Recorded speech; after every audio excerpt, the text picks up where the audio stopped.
Allez!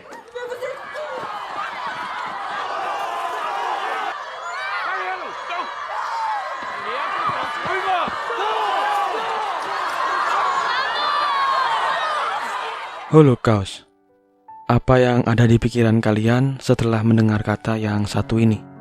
Iya, jutaan orang Yahudi digenosida di seluruh penjuru Eropa. Film kali ini bercerita tentang peristiwa Holocaust di Prancis, di mana ribuan orang Yahudi memasuki masa-masa kelam setelah Prancis jatuh ke tangan Jerman. Kaum Yahudi dimasukkan ke kamp konsentrasi tanpa makanan, sanitasi yang buruk, dan dibiarkan mati secara perlahan. Tapi di antara kekejaman tentara Jerman, ada segelintir orang Prancis yang membantu dan menyembunyikan orang Yahudi. Tanpa berlama-lama lagi, inilah La Rafle. Di awal cerita kita diperlihatkan seorang anak Yahudi bernama Joe Weissman. Dia terlihat ingin sekali masuk ke dalam taman bermain, tapi hukum tidak memperbolehkan dia masuk. Dia pun pergi ke sekolah.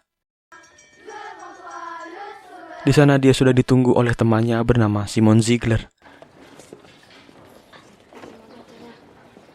Sepulang sekolah, Simon dan Joe pergi menjemput Nono, adik dari Simon.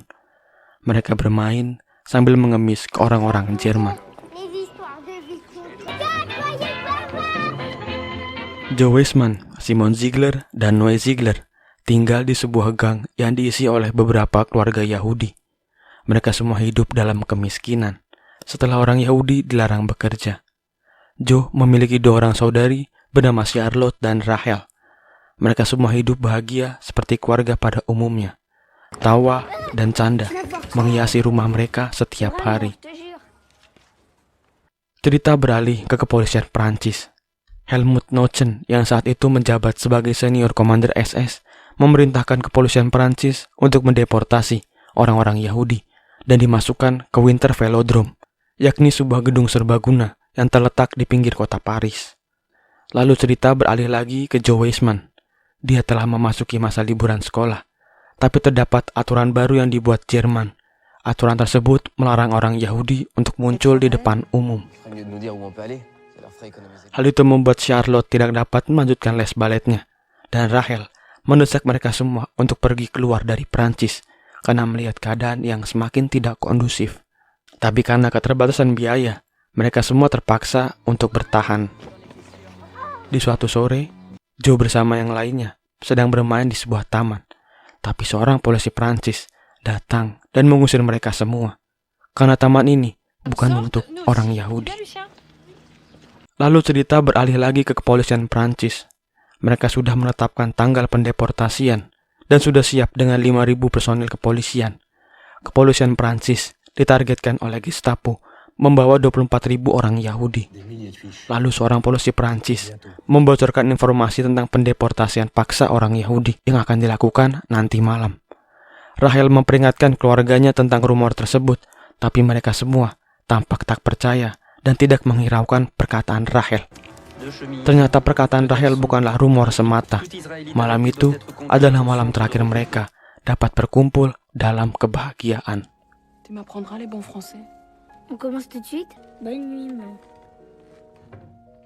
Pasukan kepolisian Perancis mulai bergerak untuk mencari dan menyeret orang Yahudi keluar. Sampailah mereka di gang milik Tati.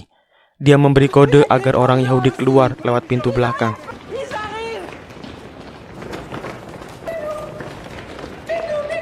Tapi para polisi Prancis bergerak dengan cepat. Dia masuk ke rumah keluarga Ziegler. Bella yang sedang hamil mencoba kabur lewat jendela. Polisi Prancis langsung menariknya tanpa ampun dan menendang Simon. Melihat kekacauan tersebut, bayi milik Bella langsung dibawa pergi oleh Mona. Keluarga Joe juga tidak lepas dari penangkapan ini. Rumah mereka didatangi polisi. Lalu ibu dari Joe beralasan suaminya sudah meninggal karena embolia. Padahal sebenarnya dia sedang tidur di bawah.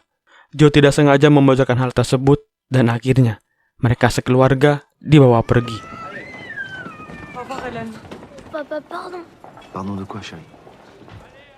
Orang-orang Yahudi di sana diseret keluar tanpa pandang bulu. Laki-laki, perempuan, tua, dan muda tidak luput dalam penangkapan hari itu. Tidak sedikit dari mereka yang memilih bunuh diri daripada berakhir di kamp konsentrasi. Singkat cerita, semua orang Yahudi dari gang tersebut diangkut menggunakan bus. Mona yang membawa adiknya ditolong oleh pelacur dan membawanya bersembunyi ke sebuah gereja.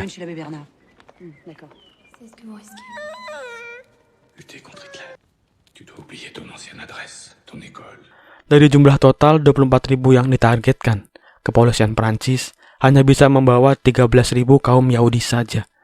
Cerita beralih ke seorang suster bernama Annette. Dia ditugaskan untuk menjadi tenaga medis di Winter Velodrome. Dia kaget karena melihat kehidupan kaum Yahudi di sana jauh dari kata layak. Tanpa sanitasi yang memadai, tidur berdesakan, dan bahan makanan yang sudah mulai habis. Tidak sedikit dari mereka terkena penyakit. Hal itu menggugah jiwa kemanusiaan Annette untuk membantu. Di sana Annette bertemu dengan Noé Ziegler. Dengan polos, Nono ingin berbicara kepada ibunya. Rekan Annette bilang bahwa ibu Nono sudah meninggal tadi pagi karena pendarahan. Tapi Nono tidak diberitahu akan hal tersebut. Sekarang, hanya tersisa Nono dan Simon. Sejak saat itu, suster Annette menjadi dekat dengan mereka bertiga. Cerita beralih ke orang Yahudi bernama Anna Traub. Dia meminta izin kepada polisi Prancis untuk pergi ke Palang Merah. Di sana, dia meminta tolong untuk kabur. Dia diarahkan oleh Dr. David untuk menemui tukang ledeng bernama Roquest dan meminta Auschwitz atau KTP kosong. Dia mengikuti arahan dari Dr. David dan berhasil mendapatkan KTP palsu. Anna berpura-pura menjadi istri Roquest agar bisa keluar dari tempat itu. Dia ditemani oleh suster Annette. Tapi seorang polisi di sana menyadari bahwa Annette sebenarnya adalah orang Yahudi yang ingin kabur. Karena merasa kasihan padanya, akhirnya dia membiarkan Anna pergi. Hari demi hari mereka jalani, tanpa makanan, tanpa air, dan tanpa kepastian. Orang-orang Yahudi di sana semakin frustrasi dengan semua yang menimpa mereka.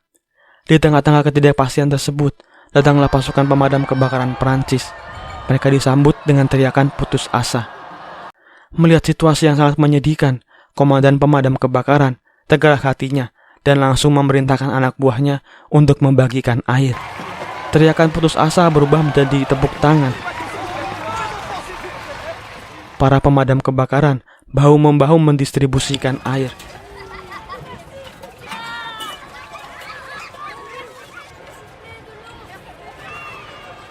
Mereka juga mendapat imbalan sedikit uang dari orang Yahudi yang mereka tolong. Setelah tugas selesai, komandan menyuruh anak buahnya untuk pergi ke tempat yang jauh, karena dia tahu bahwa setelah ini Gestapo akan mencari mereka. Dia juga mengungkapkan kebanggaannya karena sudah membantu kaum Yahudi. Tidak lama kemudian datanglah tentara Jerman. Mereka disambut dengan ejekan dari kaum Yahudi. Salah seorang perwira Jerman memberitahu Dr. David bahwa mereka semua akan pergi besok. Pada malam harinya, mereka berdoa dan berharap mendapat tempat yang lebih baik.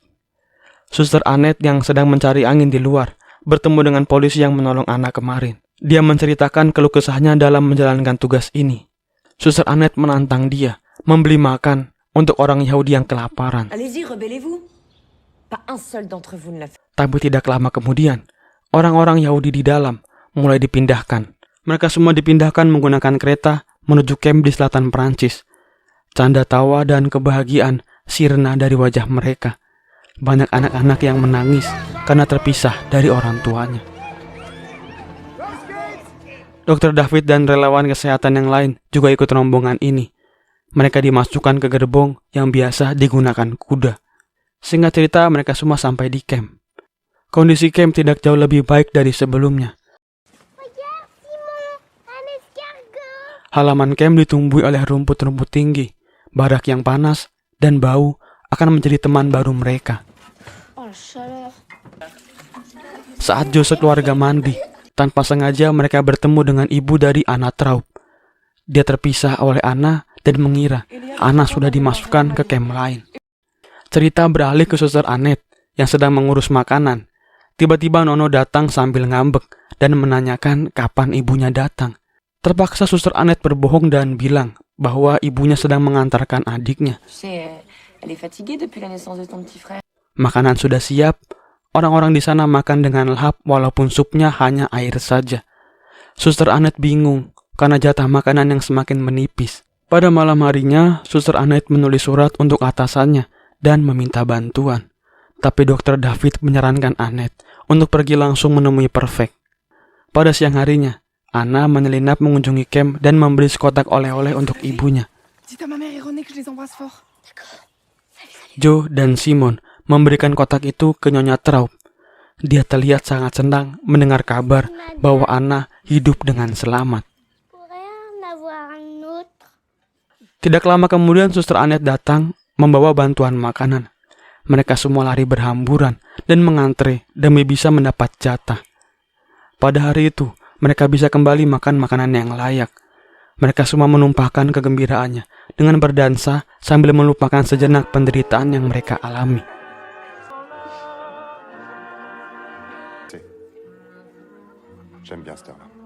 Tapi, hari itu adalah hari terakhir mereka bersama. Kaum Yahudi di camp ini akan segera dipindahkan. Joe dan ibunya membuang barang berharga dan perhiasan ke dalam kloset. Saat pemeriksaan, salah seorang di sana ketahuan menyembunyikan surat. Dia langsung dipukul dan ditendang di depan anak-anaknya. Hal itu seakan menjadi peringatan agar mereka semua tidak berbuat curang. Setelah pemeriksaan selesai, mereka semua dibariskan di halaman. Wanita dan anak-anak dipisahkan dari pria. Tak lama kemudian datanglah tentara Jerman.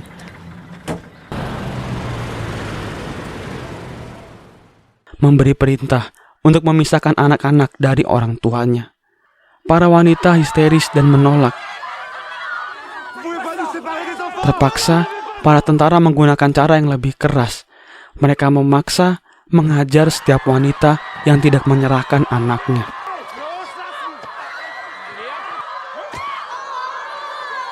Sampai suara tembakan terdengar dan menghentikan kericuhan. Suasana berubah menjadi hening dan terdengar sayup-sayup suara tangis penderitaan. Tiba-tiba datanglah Suster Annette memecah keheningan dan memohon untuk tidak memisahkan anak dari orang tuanya. Tapi dia tidak berdaya di hadapan tentara yang berjaga. Para pria dan wanita akan dibawa ke camp di daerah timur. Ayah Joe melambaikan tangan perpisahan dengan tatapan pilu. Ibunya Joe juga memohon agar Joe kabur dan tetap bertahan hidup sampai perang usai. Itulah saat di mana Joe melihat orang tuanya untuk terakhir kalinya. Setelah kejadian tersebut, Joe mengajak Simon untuk kabur. Tapi Simon menolaknya karena dia sedang sakit hernia. Joe yang sejak dulu sudah dekat dengan Simon dan Nono tidak ingin meninggalkan mereka. Tapi Simon meyakinkan Joe untuk kabur dan berjanji akan bertemu setelah perang usai. Singkat cerita, akhirnya Joe bertemu dengan Yosef. Mereka berdua merencanakan pelarian dan mencari perhiasan yang dibuang ke kloset kemarin. Joe dan Yosef langsung kabur melewati rumput yang tinggi. Sementara anak-anak yang lain menyibukkan para tentara yang berjaga. Sebelum Joe melewati kawat berduri, dia melambaikan tangan tanda perpisahan kepada Simon, Nono, dan Suster Annette.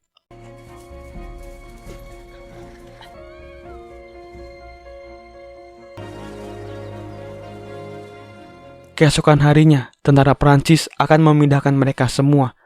Nono dengan polosnya mengira bahwa akan bertemu dengan ibunya. Dia berlari dengan semangat memasuki truk. Suster Annette mencoba menghalangi para tentara, tapi akhirnya dia pingsan. Anak-anak polos yang tersisa diangkut tanpa mengetahui tujuan mereka sebenarnya.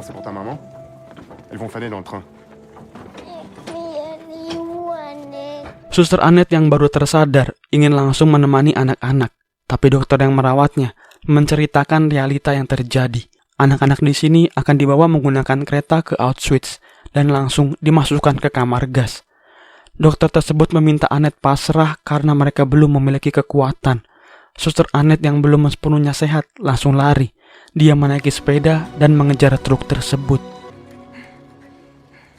Di sisi lain, anak-anak didata Ziegler et Noé Ziegler. dan dimasukkan ke gerbong satu persatu. Nono berteriak dan menangis, meminta Annette menemaninya. Kereta pun berangkat, dan suster Annette tidak sempat untuk berpamitan dengan mereka. Joe yang sudah kabur dari camp berpapasan dengan kereta teman-temannya. Dia tidak dapat berbuat apa-apa dan hanya bisa memandang pasrah. Juni 1945, perang sudah usai dan suster Annette bertugas di tempat penampungan anak. Dia membantu para penyintas untuk menemukan keluarganya yang tersisa. Suster Annette mendapat kejutan. Joe mendatangi dia dan mereka berdua melepas kerinduannya. Annette sangat senang sampai meneteskan air mata. Joe bercerita dia diadopsi oleh sebuah keluarga baik hati di utara. Suster Annette meminta Joe untuk saling berkirim surat setelah dia bersama keluarga barunya. Tak lama kemudian, Annette melihat anak yang sedang mencari ibunya. Tampak tak asing, Annette langsung menghampirinya dan dia terkejut. Ternyata itu adalah Nono. Annette langsung menangis haru seakan tak percaya dapat bertemu Nono kembali. Kali ini Nono sudah berubah menjadi pendiam. Tatapannya seakan menceritakan kejamnya Holocaust. Scene beralih ke Joe. Dia akhirnya sampai ke utara dan sudah berada di taman bermain yang dulunya sempat ditutup untuk orang Yahudi. Lalu film pun berakhir. Sebuah cinta dan kasih sayang tersisa di antara kejamnya peperangan. Suster Annette menjelma bagaikan malaikat untuk anak-anak. Semoga film ini menginspirasi kita untuk berbuat baik pada siapapun. Saya pamit undur diri, dan sampai jumpa di video seru lainnya.